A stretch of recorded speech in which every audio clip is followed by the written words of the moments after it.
Hey there, and welcome. Today we're diving into the future. And no, I'm not talking about time travel, but something almost as powerful, really mastering English future tenses. We're going to move way beyond just saying will for everything so you can communicate with some serious precision. Let's jump right in. So just think about it for a sec. When you talk about what you're doing tomorrow, or maybe next year, what's that one word you always reach for? Yeah, for most of us, it's probably will. I will go. She will call. And look, it's simple, it works, but it's kind of like having only one screwdriver when you really need a whole toolkit. So here's our game plan. First, we're going to look beyond that simple will. Then, we'll meet the two most important, the real workhorses of the future tense.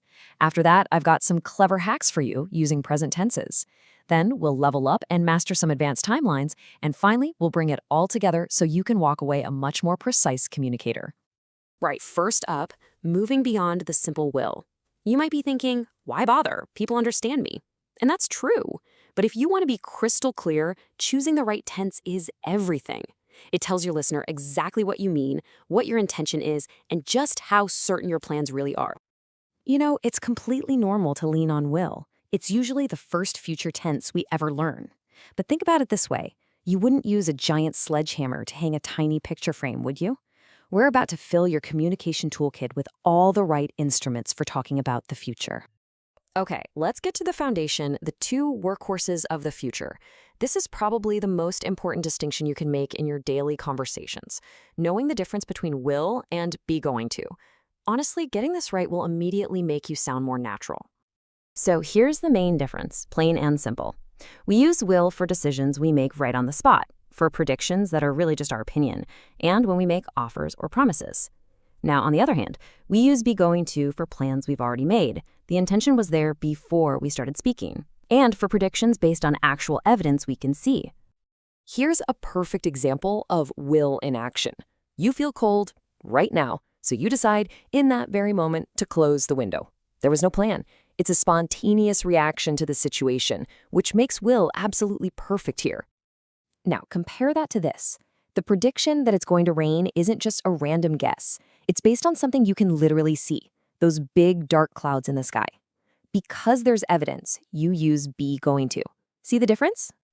All right, time for some of my favorite tips, the clever hacks. This is where you can really start to sound like a native speaker.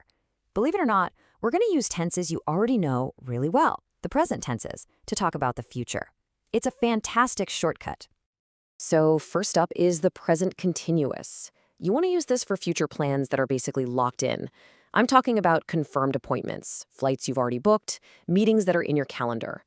Using this tense sends a strong signal that this is a definite arrangement.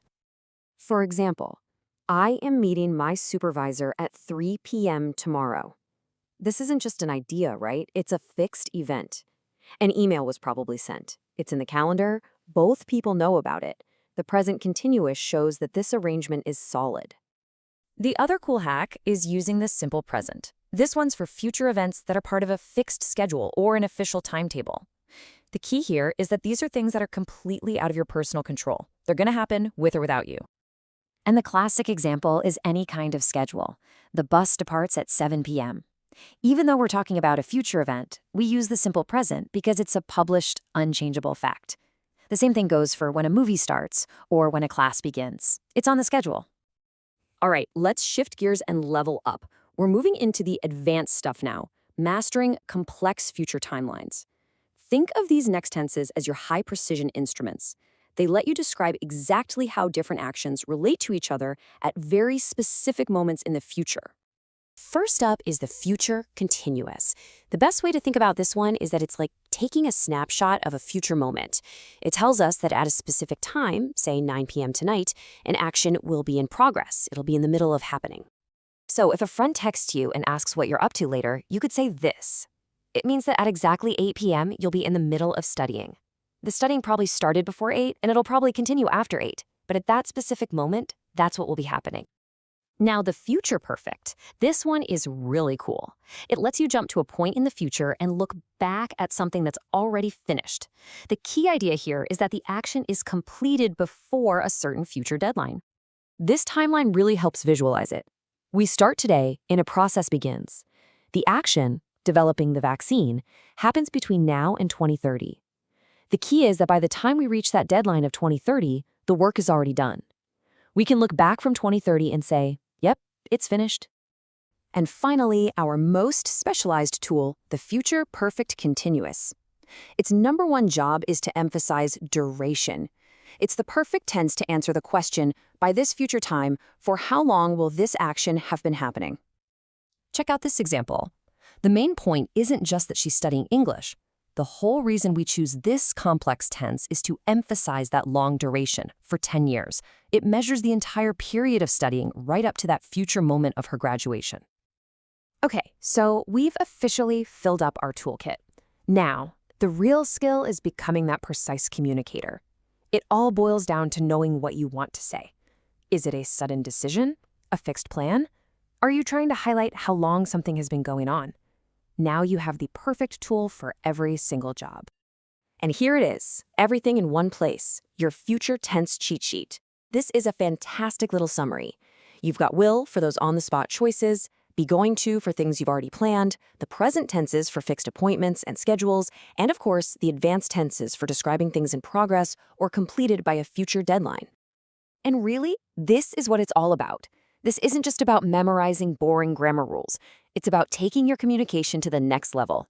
It's the difference between someone kind of getting what you mean and them knowing exactly what your plans, predictions, and intentions are.